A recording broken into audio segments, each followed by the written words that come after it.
हैं सवाल पूछेंगे, माँ बहन की गाली दोगे रख के चीर देंगे। बात को याद रखिएगा। शराफत से बात करता हूँ, शराफत से बात करिए। गुंडई करोगे बड़ी मार मारूंगा। बनारसी लोग हैं, सड़किया पे पकड़ करके ना कोनवा किनरवा कहीं भी मौका मिलेगा कुछ दिए जाओगे, जो होगा फिर देख लेंगे।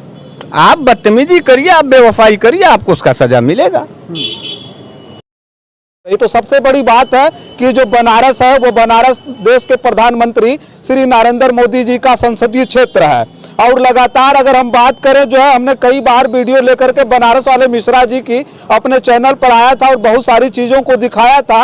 इनकी प्रखरता की बात करें तो पूरा का पूरा देश इनका कायल है, इनकी बात को सुनता है। इसी काशी विद्यापीठ से निकल करके पूरे देश भर में अपनी आवाज़ की धार से अपने जो है मतलब उस इतनी जबरदस्त तरीके की प्रखरता की वजह से आज पूरे देश भर में विख्यात बनारस वाले मिश्रा जी लगातार भारतीय जनता पार्टी और देश के प्रधानमंत्री के जो है ऊपर बहुत सारे मुद्दों पर बोलते रहे हैं। इनसे हमने कई बार सवाल भी किया था कि नरेंद्र मोदी के खिलाफ आप बोलते हैं, भारतीय जनता पार्टी के खिलाफ बोलते हैं, लेकिन उन्होंने साफ कहा था कि नहीं, हम किसी के खिलाफ नहीं बोलते हैं, बल्कि खराब सिस्टम के खिलाफ हमारा बोलना काम है और जब भी आप आएंगे तो हमको विपक्ष में देखेंगे। उसका सबसे बड़ा कारण है कि जो इनकी नीतियां हैं, जो इनकी विचारधारा है, कहीं ना कहीं देश के साथ है। कौमी एकता की बात करते हैं, मजहबी समानता की बात करते हैं और वो बनारस से आते हैं। और बनारस को हमेशा, मैं पिछली बार भी मैं बोला था, इस बार भी कह रहा हूं कि बनारस एक ऐसा शहर रहा है जिसे मोहब्बत का शहर कहा गया है। ये बनारस एक ऐसा शहर रहा है, कोई बचा नहीं देश और दुनिया का महान व्यक्तित्व जो बनारस न आया हो। क्योंकि अभी गौतम बुद्ध की बात करें तो बनारस आए थे, ऐसे तमाम ऐसे लोग थे जो बनारस आए और बनारस आकर के कहीं ना कहीं मोहब्बत का पैगाम दिए। और उसी मोहब्बत के पैगाम में अब जब यहाँ बनारस में नरेंद्र मोदी जी भी आए तो बहुत ज्यादा प्यार बनारस से मिला और दो बार यहाँ से जीत करके चले गए। इतना प्यार देने के बाद मैं फिर पूछ रहा हूँ, इतनी नफरत कहाँ से आ जाती है? क्योंकि नफरत, देखिए, संगत से गुड़ावत है, संगत से गुड़जात। हम तो आपको कभी कुछ नहीं बोले पत्रकार, लेकिन नरेंद्र मोदी को बोलते हैं। तो नरेंद्र मोदी नफरती टाइप के आदमी हैं। नरेंद्र मोदी बहुत जरतुहा टाइप के आदमी हैं। नरेंद्र मोदी अपने मन में, मिजाज में जहर घोल करके रखे हुए हैं। नरेंद्र मोदी जी प्रधानमंत्री तो हैं, लेकिन नरेंद्र मोदी जी प्रधानमंत्री की कुर्सी पर एक जहरीले नाक की तरह बैठे हुए हैं। काट लेंगे, डस लेंगे पत्रकार, सुरक्षित रहो, समझो अपने मर्यादा को, अपने परिस्थिति को, बच्चों को, परिवार वालों को। मिश्रा जी सतर्क रहते हैं, मिश्रा जी सतर्क रहते हैं। मिश्रा जी तो अब काशी के मसान पर जलने वाले बाबा विश्वनाथ के भक्त हैं।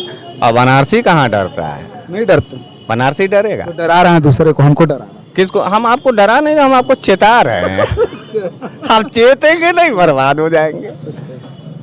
चेत जाइए, कुछ रखिए अपने अंदर, बौद्धिक क्षमता का उपयोग करिए। देखिए एक बात बताएं, गलत आदमियों को, जहरीले आदमियों को दूर रहिए ना।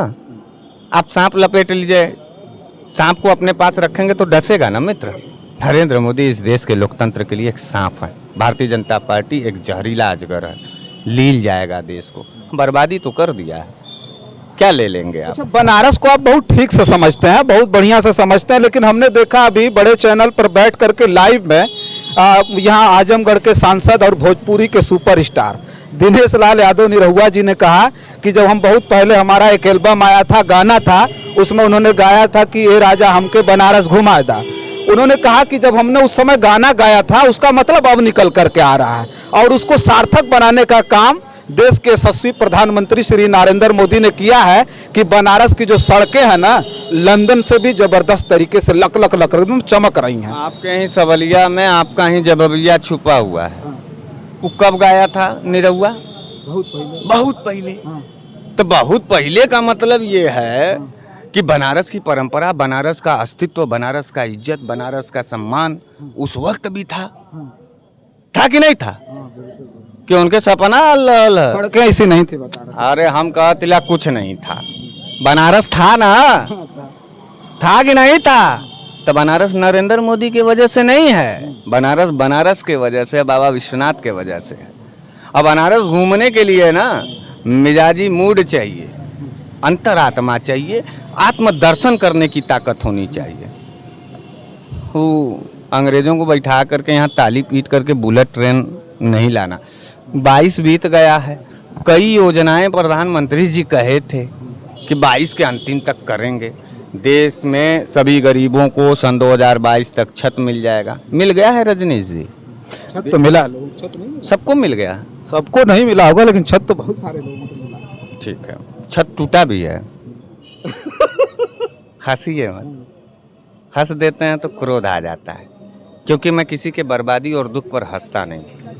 भाजपा वालों से प्रेरित है, दूसरे का आंख का आंसू देख करके बहुत सारी खबरों को हमने दिखाया है, उस मामले में बहुत सारी खबरों को हमने दिखाया। नहीं, मैं अपने को नहीं कह रहा हूँ, लेकिन उसमें लोग कहते हैं कि अगर अवैध कब्जा करके बनाएंगे तो घर तो टूटेगा ही। बात का बतंगड़ मत बनाइए।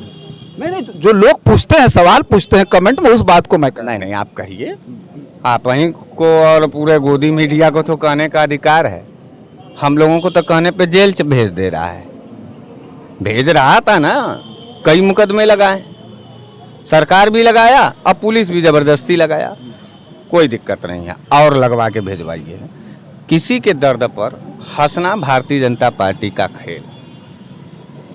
किसानों की आय दुगना नहीं हुई, रोजगार 2 करोड़ रुपए देने की बात हो रही थी, देश में की संपत्ति और एसेट्स को दोगुना करने की बात थी। सन 2022 31 दिसंबर बीत चुका है मित्र, और ये हम नहीं कर रहे हैं, हमारे बाबू नहीं कर रहे, हमारे दादा नहीं कर रहे, हमारे रिश्तेदार नहीं कर रहे थे, सरकार की मुखिया कर रहे थे। और सरकार में जो भी बैठेगा उससे सवाल होना चाहिए, वो मेरा रिश्तेदार नहीं है, वोट दिया गया है, बातों और भावनाओं से हम लोगों से लिया है, वोट दिए हैं। सवाल पूछने पे कहें तिल मिला रहे हो, माँ बहन की गाली दोगे, जेल भेज दोगे, गुंडई करोगे सरकार में बैठ करके। हम बनारसी लोग हैं, सड़किया पे पकड़ करके ना, कोनवा किनरवा कहीं भी मौका मिलेगा कुछ दिए जाओगे, जो होगा फिर देख लेंगे। फिर चुनाव आएगा तो उन्हीं को जिता भी देंगे। आएगा तो फिर जीतियन, फिर लात खाइयन। आप बदतमीजी करिए, आप बेवफाई करिए, आपको उसका सजा मिलेगा। मिलना चाहिए कि नहीं मिलना चाहिए? अच्छा, लेकिन वो सवाल भटक गया, वो सवाल का जवाब हमको ठीक से नहीं मिल पाया। नहीं गए आप लंदन, नहीं, लंदन से भी बढ़िया चमकती हुई सड़क है ना बनारस में, बनी है। नरेंद्र मोदी जी ने बहुत विकास किया। हमको तो ये नहीं लगता आपके आँख के पुतली को देख करके कि आपको रतौंधी का शिकायत है। मोतियाबिंद तो है ना। हम नहीं कह रहे हैं, निरहुआ जी ने कहा। हाँ, निरहुआ जी का भगवान है, भोजपुरी के सुपर स्टार है, भोजपुरी के ना है, बनारस से अच्छा खासा लगा, इलम कलाकार ना है, सांसद। सैद्धांतिक व्यक्ति, कोई प्रोफेसर है, बुद्धिजीवी है, आत्मदर्शक है, क्या है? कलाकार है। और कलाकार के बात पर अच्छा इतना आप लोग जो है कलाकार के ऊपर इतना बात को विश्वास मान ले रहे हैं। कश्मीर फाइल जैसे फिल्म को देख करके आपकी जज्बा जाग जाती है, तो मिथुन चक्रवर्ती का वाला पिक्चरवा पुरनका नहीं है जिसमें नेतावा बैठा रहता है और कहता है अमरीश पुरिया की नहीं, इनको अभी खाने का आदत दिलाओ, इसके बाद इनके जगह जमीन को लेंगे। तो उस पिक्चरवा देख करके आत्मज्ञान नहीं आता है क्या कि सरकार में ऐसे भी नेता बैठे हुए हैं? नहीं आता है ना। जमीरे मर गया है पत्रकार, यहाँ जिंदा करो, उसके बाद बात करिए। हम लोगों का जिंदा है। हम ये तमाम नौजवान जो खड़े हैं ना, इनके परेशानियों को इसलिए समझते हैं क्योंकि मैं भी नौजवान हूँ, मुझे भी मेरे पास परिवार है। 213 रुपया का सरसों का तेल खरीदे में नानी याद आ जाते हैं।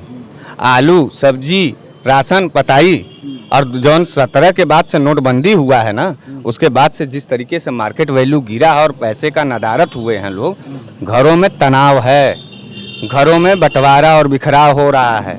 ये लोग क्या जानेंगे?